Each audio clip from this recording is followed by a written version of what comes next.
Why has India put satellite launches on hold? The sabotage question behind the ISRO crisis. This is what I am planning to discuss today. India's space program has suddenly entered a phase of unusual caution. Several important satellites mission are reportedly waiting for government's clearance, while countries' launch operation undergo deeper scrutiny following a series of setbacks involving the normally dependable PSLV. But behind the technical investigations lies a far more sensitive questions. Could these failures have been caused by something more than technical problems? The question gained prominence after India's National Security Advisor Ajit Doval reportedly visited the Vikram Sarabhai Space Center in Thiruvananthapuram following the second consecutive PSLV failure. The visit was significant because VSSC is the principal ISRO center responsible for launch vehicle development. Reports said Doval held discussion with senior officials following the failures amid concerns over their potential national security implication.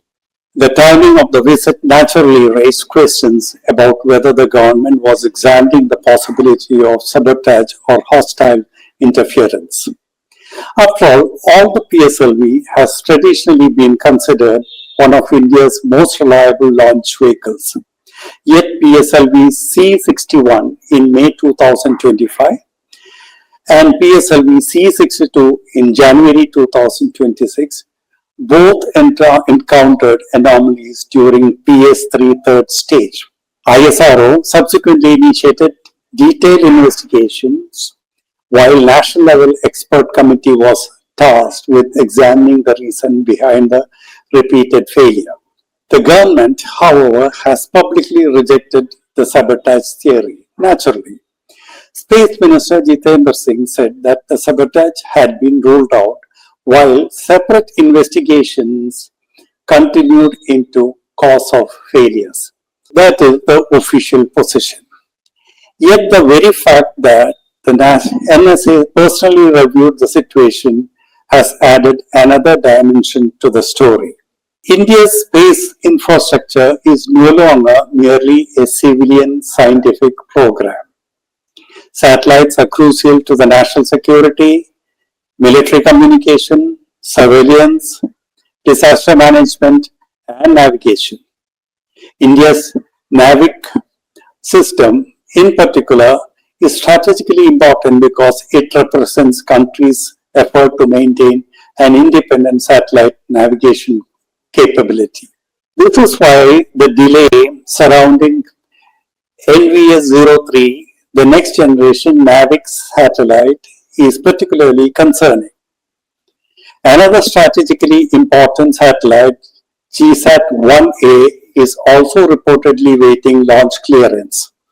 The government's reluctance to authorize launches while wider situation is being reviewed indicates the seriousness with which the matter is being treated. Critical question, therefore, is not whether the sabotage has been proven. It has not. The question is whether the government considered the possibility serious enough to warrant a national security level review. The question became even more relevant after two consecutive failures involving rocket with a long record of success.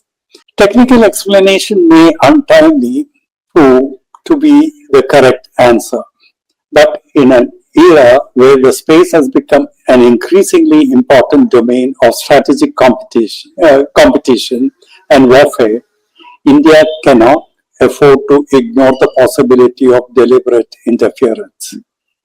The temporary pause in launches may therefore be more than a routine technical precaution. It could represent a comprehensive effort to examine the very possible vulnerability from the engineering and quality control to internal security and hostile interference.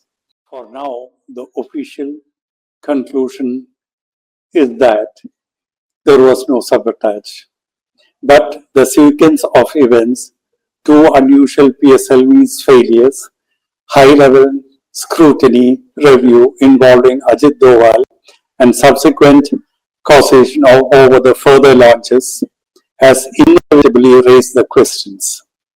India's space program has reached a stage where rocket reliability, national security are inseparable. The investigation must therefore deliver not only technical answers, but also complete confidence that India's most strategically important space assets are secure from very possible threat. Thank you. Later on with more videos.